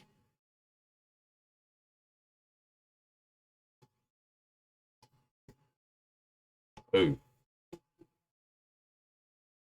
Hello. He's gone. Okay. So Martin seems to have disappeared, but he will be back. So basically, the categories are split up into first impressions, usability, noise, and bonus features. Um, so under first impressions, he's back or he's coming back. Under first impressions, we have packaging, where there will be a score of 1 to 5. Ease of assembly gets a score of 1 to 10. Time to first print gets a score of 1 to 10. Build quality 1 to 10. Design 1 to 5. First print quality 1 to 5. Bed stability 1 to 5. Then we have usability. So is it beginner friendly? A score of 1 to 5. Print quality 1 to 10. So that is a prolonged print quality. So obviously you have the first print, which is the one that comes on the SD card, and this one is once you've sliced it. Okay, so then you have bed leveling 1 to 5. any User support community 1 to 5. Calibration ease 1 to 5. Customer support 1 to 5. Noise is does it have a silent board 0 to 1. Final print noise, so even if it has a silent board, it might still be noisy. So that's where we'll put that in. And then bonus features, we have basically 0 to 1 on most of these. Dual Z axis 0 to 1, does it have it or not? Generic or bespoke parts, so we have a 1 to 5 on those, to grade whether it's going to be easy to get spares or are you locked into that specific company. Belt tensioners 0 to 1. Direct drive 0 to 1. Glass or PEI bed, so they are the two common upgrades that people will tend to get after either the standard build plate or a magnetic build plate. So slicer compatibility 1 to 5. Filament supplied 0 to 1. Capricorn tube 0 to 1. Metal extruder 0 to 1. Touchscreen 0 to 1. And dual gear extruder 0 to 1. And that will give us a final score. And then that final score will go on the wall. And we can go from there. basically the wall is my Yes. enclosure for this week. Okay. Fan-diddly-tastic. Part of my materials didn't show up to build the wall. Oh dear. So at the minute, what I've done is, because we are going to use the ender as our benchmark is going to be set as the much loved ender. So, Because first of all, we should probably run through the score and metrics. Oh, nice. Very good. Very good. We we've should, got. can you Can you end be the our ender? ender? All right. So, yeah, go on. We'll go We back to should that in a minute. probably run through the score that the ender gets. Um, The ender so 3 done, wasn't it? the Creality Ender 3 Pro. The Pro. First one is packaging. Now we're all aware of how it comes packaged. I would probably give that a 4, because It gets to where it needs to get. it's Nothing it's fairly general stuff. Obviously, you could end up in a situation where you have detrimental packaging. I wouldn't say there's anything too special about it. Ease of assembly, standard. 1 to 10. I would give the Ender 3 Pro a 4 because Yeah, it takes a while to put it together.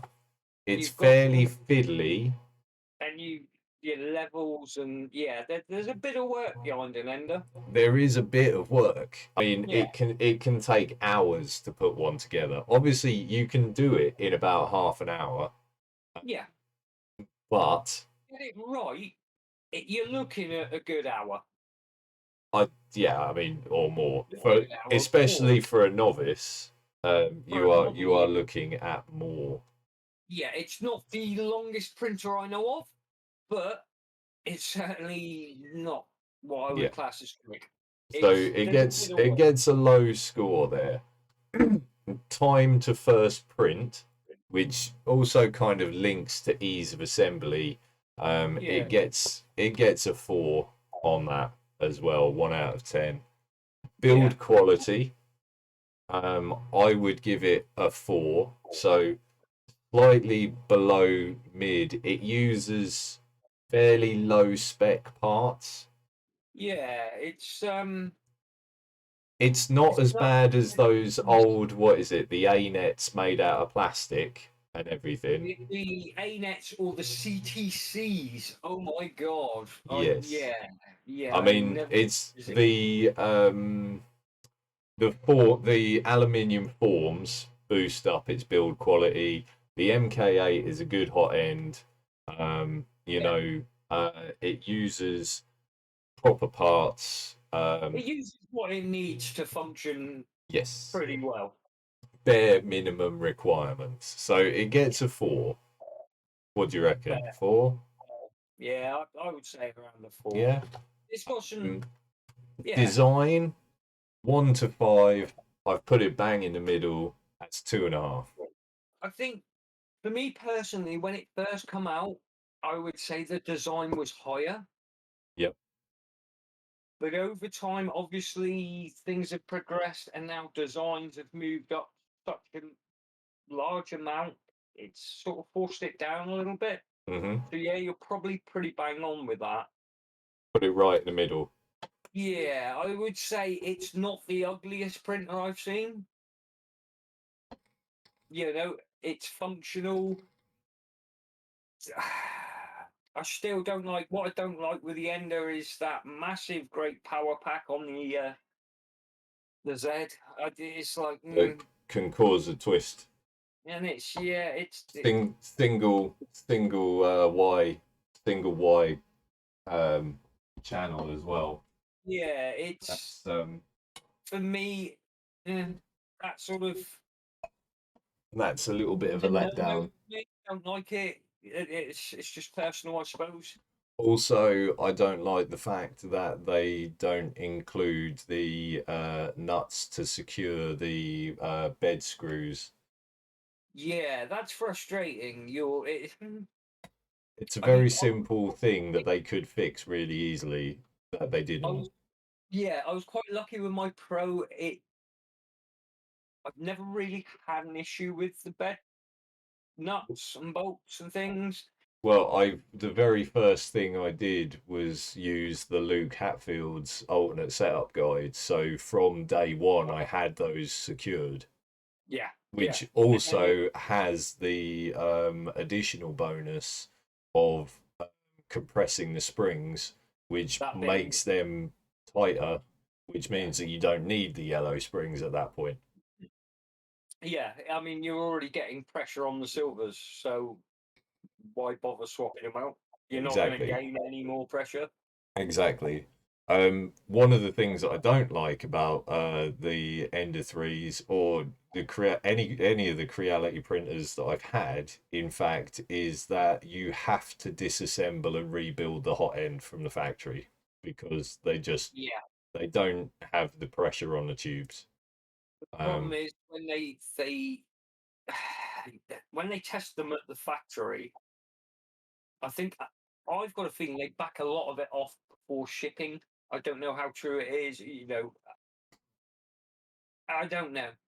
well, I don't it, know. it's it's all it's not done during the test because when you take it apart, you can see the plastic in the gap. Right, right. Okay, Like so they're not actually winding them up in the first place, they're not. It's only assembled to do a tiny little test print, and then and, pushed. and you Right. can you can see where plastic has gone in between the Bowden and everything. It's not been. It's just been. I mean, they put hundreds of them together on a production line. Oh God, yeah. If anybody's ever seen the Creality videos where they actually go to like where they're manufacturing printers, it's rows upon rows upon Yeah, rows. you just got somebody all day going. Yeah. Beep, beep, beep, beep. It, Yeah.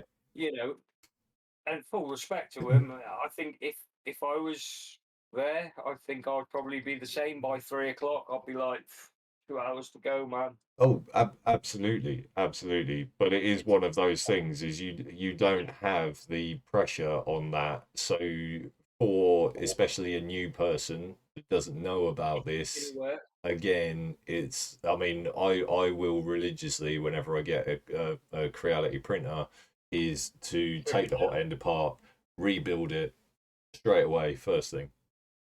Um, If you will notice on a lot of the forums, Facebook groups, quite often a new member will join. I've just got this printer, yay! And literally within a couple of days, right, I've got this issue. anyway, Yeah, we need to stay on point. yeah, We need to stay on point. yeah, Um, Paul. First print quality, 1 to 5. On the Ender 3, I would give it a 4 because the first print off of the SD card is usually bang on, Bang absolutely on. bob Yeah, on. You know, yeah. They do put a lot of effort into the SD card and the slice on there, mhm, and it shows when you print. It absolutely, really does. absolutely. To be fair, I never did that, and I just printed my own thing, sliced it, and went, and the print quality was still awesome. Yeah, So yeah. uh, They are. Well, they're renowned for being very good um, out the box, aren't bed stability, 1 to 5. I'm giving it a 2. they? Yeah, it's not the best bed in the world set Remember, up. stock Ender 3 Pro, yes, it's got the wider rail, but it's a single But rail. It's only got the silver springs, and because you don't have the captive nuts under the bed, it's a bit wobbly. it is a little bit funky. Okay, I think that's what we'll go with. It's a bit funky. Yeah. okay, so we're on to usability. Beginner friendly, 1 to 5. I'm giving it a 4. What do you reckon? The thing I hate with it is you haven't got that option. Have you got it on the Ender Pro? The option to level corners, is that Um, in? what do you mean level corners? You know what? You go motion down to leveling, level corners. Uh, Have you got that on the Pro? No, I always do it manually. I just move it around So with my yes, hand. you've got I to. home it and move it around with my hand. For me, that is a major big bug. I hate that. because simple Marlin, you can put that in the firmware. It's not hard. Mm. It's not difficult. You go down to motion, you go to level corners, it moves to each corner for you. Mm. It's something Yes, simple. no, I think you do. I think you do. I'm not 100% though. Right. I know with the Ender 3, it didn't do it, and it Mm. drove me nuts. I was like, look, you can make this so simple. You push a button, and it goes to there. You do So your blade. okay, beginner friendly 1 to 5. What do you give it? I'd say yeah, it's got to be between a 3 and a 4, I guess. I mean, that's one of my pet hates. I do hate it. It really annoys me. Well, we'll give it the 3. Okay. So the next one is print quality 1 to 10, and this is print quality after that initial print. So once you've got into slicing your own models. I think once you've got into slicing and you can sort of semi-understand the slicer you're using. Well, let's just say you've got Cura because that's bike reality, and you're Yeah. using standard profile. Okay, I would say 7, 8, somewhere Yep. around there. I've got it down as a 7. Yeah. Oh, 7. Yeah, Okay. I'd say it's about a 7. Bed leveling 1 to 5. Now I gave it a 2 again Yeah, because it relates back to the stability issues and probably and the again like the positioning of it all and the setting up of the Z and everything. for me, that is a big bug with it because it's something that's been totally overlooked. I think because I've had plenty of standard Mhm. printers with Marlin motion, move to corner, and it does it all for you. All you got to do is slice it and turn the knob. Why Okay, add extra to it? So yeah, I'd say about 2. 2. It's User support community. I've given it a 5 the reality community is epic. out of 5 Yeah, I would say because it's it's probably there. one of the best. Yeah, it's huge. It's there, and there's so much information on YouTube, blogs, forums, Reddit, Facebook, you name it. Yeah, it's everywhere. I must admit the Ender, especially all the Ender series, the community on the Enders is insane. It's mad. Mm, You yeah. know, Okay. Calibration ease 1 to mm, 5. it's not too bad. Um, relatively good on the Ender, isn't it? It's not too I've bad. I've given it a 3. Yeah, it's got to be somewhere in the middle. Yeah, Got to be because you because got to do the E steps. Have yeah, to 100%. And exactly. And then with the Ender, you've got to plug it in. You've got to plug it in, haven't you? You can't just go to the screen and they hadn't got that option. yeah. So yeah, it's got to be somewhere in the middle. Customer support. Unfortunately, I'm going for a 1. It's a little But brutal. but I will defer to you on this one. Um, I'm on the other. Yeah, I would say for some of the producers out there, it isn't as bad as what it could be. So I would actually say 2, maybe 3. Two and a I half would, then. yeah, Put it in the yeah, middle. meet in the middle because I don't think they're as bad as what they what you could have to deal with if you like, or what I have dealt with. Mhm. It has no silent board, so no points there. And noise is 1 to 5. Higher score is better. So I gave it a 2 because it's quite noisy. It is quite noisy. It is quite noisy.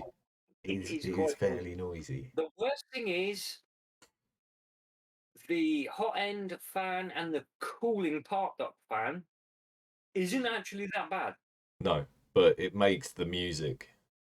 Yeah, yeah, it makes music. It makes the music. The power supply and the mainboard fan, oh my god. That screams at you after a while. It really does. Not It's as just- bad. Not as bad as the 5+. Is it not? Oh God, no. Oh, Oh God, no. I The was 5+. thinking. The 5+ has got one of those industrial duct fans on the power supply. It's like. So it's like the big weird snail shell. Well, it's fan. just like that sort of size, but it's about that deep. Oh God. And it's just like it makes a hell of a noise. Anyway, On on that point. note, I won't- Staying on point. Dual Z axis, it's got none, so 0. Generic or bespoke parts, well, it's all generic, so it gets a 5. Gets a 5 on that because it's all generic. Everything on there is pretty much generic. There's Or if not, it's become generic. You can get them you can get spare parts everywhere. The way we've got to do it is this point in time. Yes. Because everything's changed. I mean, Yeah. It's always from now. And in a year's time, we can re-review the Ender and see how it compares. That's fine. Belt tensioners 0, direct drive 0, glass or PEI bed 0, slicer compatibility 1 to 5. I've given it a 5. Yeah, it works with every slicer out there. Yep, 100%. Filament supplied gets a 1. Capricorn tube, nope. Metal extruder, like all metal metal extruder, nope, doesn't have that. Touchscreen, nope. Dual gear extruder, nope. So that gives us a grand total for the Ender of 60 points. 60 points. 60 that ain't points. Bad going. But That ain't. We haven't really totaled up to see what the maximum is. Well, no, but 60 points is higher than what I initially thought. There we go. Right, so. Okay, so Artillery Hornet. We'll try and stay on point for this. Okay. We'll see. We may ramble. But what we got? Packaging 1 to 5. I thought it was actually not bad. It's very similar to the Ender style, but there's a couple of different inserts in there, and they make an insert for the hotend. Has got its own little pocket. What's it like to unpack? So when I was unpacking the CR30, one of the things I found with that was that you kind of had to hold one of the assemblies and it was attached to another one, and you it was you needed 5 hands to unpack it. This was pretty epic. You open your box, you've got a top layer like you have with all printers. There's a little insert that comes out which has got the Bowden and your tool bag and bits in. You put that to one side, then you lift out the gantry one side, and all you've got left is the base. Brilliant. Okay. So it's really simple. Oh, and then there's a little sort of insert pocket in the wall, if you like. You lift out a bit of foam, and inside there is your hot end assembly. Right, nice. So I suppose we're going to have to work out what makes a 5 for packaging, and I suppose it involves gold and being borne along on the wings of angels. But I've had one that is above pretty much any other that I've had before. Right. I don't want to go over it because I'm hoping we'll do this one in there at some point. Good. But they put in inserts in the frame to stop things moving, which I thought was cool. Good. Okay. At least we know that there is a 5 out there. So yeah. we've got a 4 on that on the Hornet. I think so. Ease of assembly. It was no time. The first video we done was pretty bad because we were rambling lots. What us? Yeah, I don't. What 1 to 10? 1 to 10. It's gotta be quite high. I would say about an 8. About an 8. Yep. There. Okay. Cool. Fantastic. Yeah. Time to first print. 1 to 10. Higher higher number is better. Yeah, when I rebuilt last, it took me 9 minutes to build. Mm-hmm. It took another probably 2 minutes to put the filament in, heat it up, and push print. Wow. Yeah, it was quick. I mean, everything about this printer is stupidly fast. So, what's that? A 9? I would say it's got to be fairly Not high up there. 9 or 10? 9? I I don't think suppose 10 would be unpack it and go.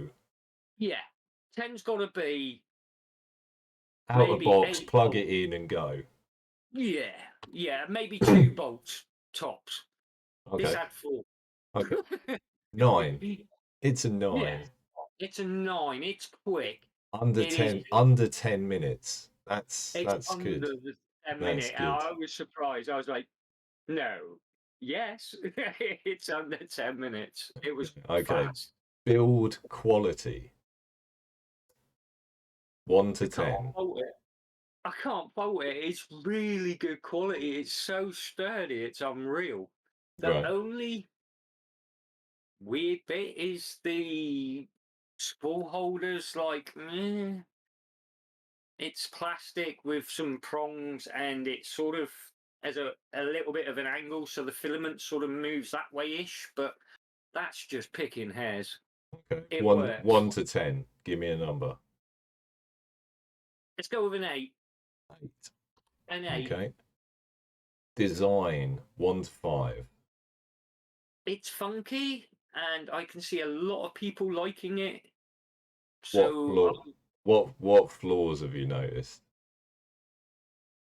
to be honest, there's not a huge amount. Maybe a bit more ventilation where the power supply is. Maybe The spool because holder. sorry. The spool holder. Yeah, the spool holder I'm not overly fond of. It's okay. It's just like an add-on sort of thing. It's so I would say, yeah, maybe the spool holder, maybe a little bit of venting around the power supply, maybe. But I would certainly give it around an 8. It's 1 to 5. Oh, all right. Okay, we'll go with a 3.5. 3.5. Oh, yeah, 3.5. Okay. Because First print quality 1 to 5. I'm impressed. First print on the cube, impressed. So I'm going to go with a 4. There's a little bit of room to improve. I wouldn't say it was a huge amount. For 80 millimeters a second, I'm damn impressed, Okay. if I'm honest. So so that's first print quality 1 to 5. Give me a number. We'll go with a 4 because they could iron out the top a little bit, but that might have been the fact I wasn't quite there. But I'm going to go with a 4. 4. Yeah. Yep. Okay. Lucas is saying, check the chat. We've got Ragtag's in there again, and Matt. Ragtag, yeah, Ender 3 Pro. That was the one, not the V2. Ragtag is the one that we just scored. And if you missed it, it got a total of 60 points. We're just working through our metrics on the Artillery Hornet, and then we'll see whether it comes in above or below the Ender. So sorry, first print quality was a 4, was that? Oh, I think so, yeah. I think it's pretty damn good. Could be a touch better. But at that speed, I don't think, it's anything to grumble at. Yeah. It's pretty good. Pretty okay, bed stability. Okay, so it's pretty much the same as an Ender bed, Right. Ender Pro bed. Springs. It's got yellow springs in there as standard. But they've actually heat-proofed the bed build plate. Mm-hmm. They put insulation underneath as well. Okay. So far, it seems really sturdy. Okay. So Really sturdy. if the Ender 3 had a 2 and it's the same as that, but it's got the yellow springs, then we'll give it a 3. Yeah, 3. It's got some Because padding it's on still the bed, and still that's not single maybe. rail, still single It, rail, nothing special. I'm just trying to work out. Yeah, it looks the same rail. Yeah, I think it's the same rail as the Pro. To Yeah, be honest, it's 40 mil, yeah, 40 mil rail.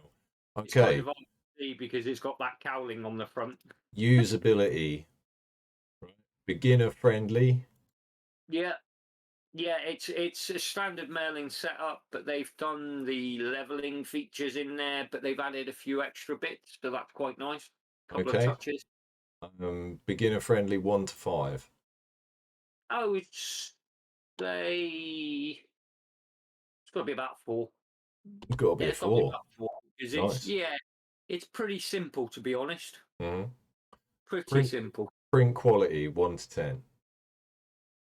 Are we talking first print or? No, we've done first print. This is Okay. afterwards when you're slicing your own.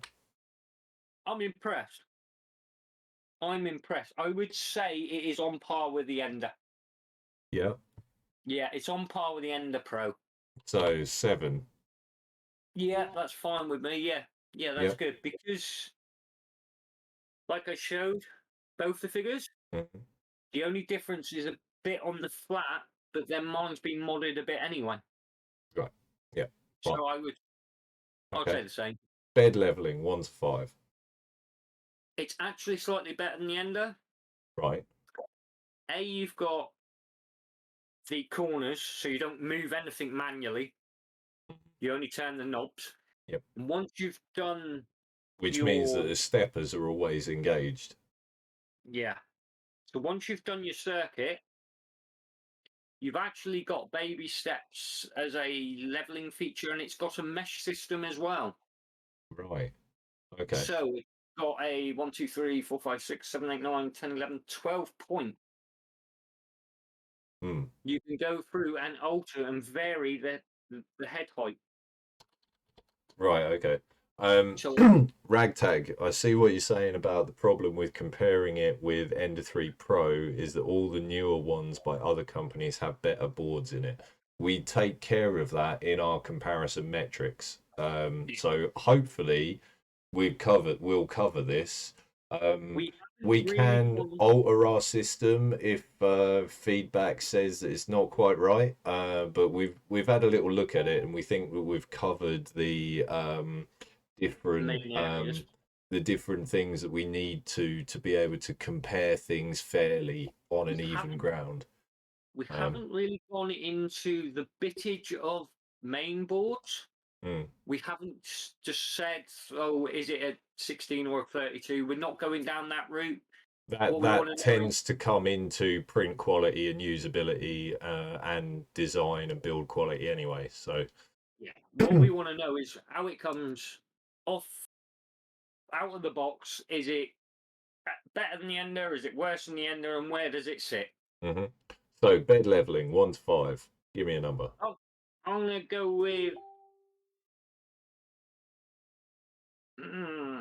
It's between a 3 and a 4 because it's not at a auto bed level, but at the same time, it's got a lot more than the Ender. You've got that mesh system. Go 3 then. Yeah. Okay. Yeah. Because Yeah. there's no auto bed leveling, there's no fancy stuff, but it works. So you've got the features to allow you to do it manually, Yeah. easily. It does what it says on User support community. it. Right. Currently, they are small.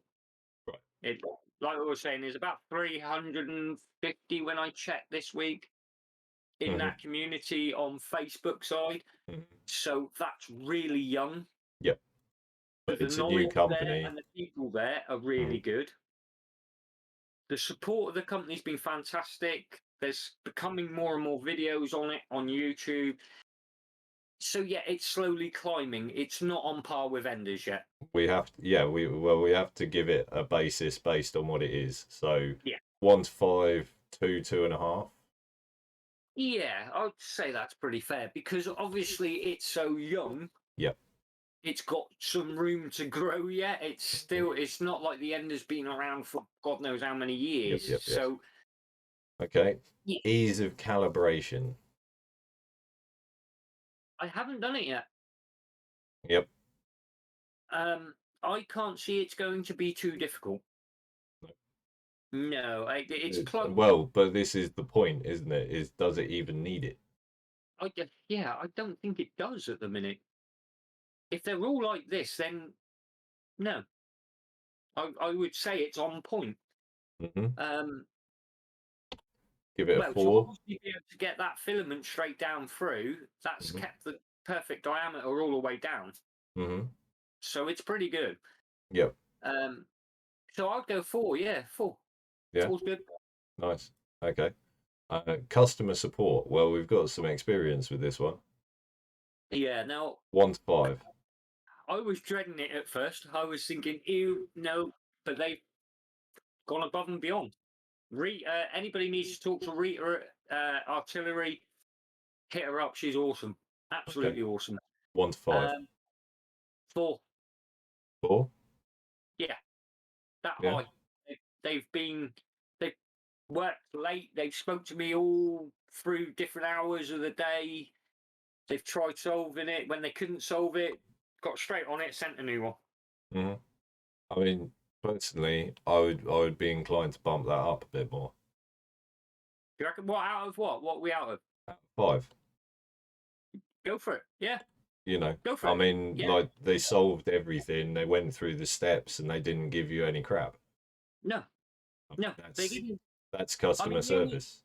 The only time I had a bit of a weird issue wasn't I even tell you really what, I tell you what, we'll go 4.5 because they didn't just send you one out that day. Okay, yeah. See, Yeah. here we go. Producers around the world. Get an issue, send a new one out.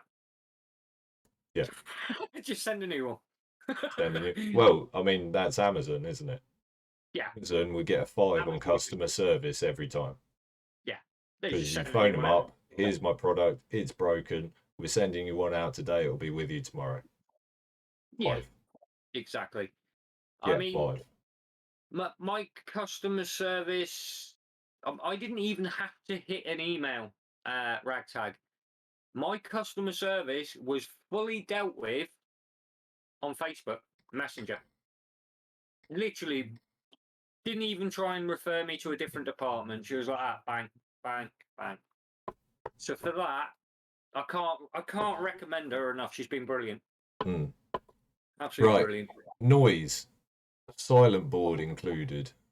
It's got a silent board included. It has gets its 1 then. Right. Final print noise. It's still silent. Like, Mr. Amos can vouch for this one. I was on the phone to him and I said, "Here, listen to this. Put it next to my enclosure with the door open." What 1 to 5, higher is better. We're gonna go with 3.5. 3.5. Yes, because Fans. even the fans were pretty good, but there's some bits of noise. Yeah, there is a few little noises. Okay, cool. It's a few little. Okay, so bonus features. We should be able to rattle through this one nice and easy. Does it have a dual Z axis? No. It does. No. No, it doesn't. Right. No. Generic or bespoke parts? Lots of bespoke parts. Lots of bespoke parts. And some generic. Okay. So I'm going to give that one a 2 out of 5 then, because you kind of stuck with buying stuff from Artillery, aren't you? Well, the board and the steppers is all generic. The screen's generic. Hot end, umbilical. That's where we go a the bit key, weird. Lots of the key things. Yeah, the main breakout board. Yeah. Breakout boards, all of that sort of stuff. Yeah. So unfortunately, it gets a 2 on that one. Belt tensioners. Got As one. in screw belt tensioners. Got one. Got one, One. not three, not, hang on, how many belts? Not two, One. It's one. got one for the hot end, not for the bed. Okay, so it gives half a point then. For point. Half a point. Direct drive, no. No. Glass or PEI bed? Glass. Glass, good. Slicer compatibility, 1 to 5. Compatible with any slicer. Just need to do some work with it. So we will go with a. There's no default profiles for stuff at the moment though. No. Okay. Because I think it's purely because it's too new. So yeah, at the moment then it will go for something like a 2. Yeah. It will work, but you've got to configure it yourself. Yeah, but you got to change the start and stop on it. Yeah. Okay. So it's not plug and play. No. No. Filaments supplied. Yes. No. No. No. No. That was my gripe. Capricorn tube. What's in the umbilical? It's, I think, a white similar to what comes with the Ender Right. Okay. So no. and the Then. G-Tex, the white. Metal extruder. No, it's a plastic, I believe. Oh. I believe. Double check that. Yeah, it's a plastic. It's got a plastic big gear.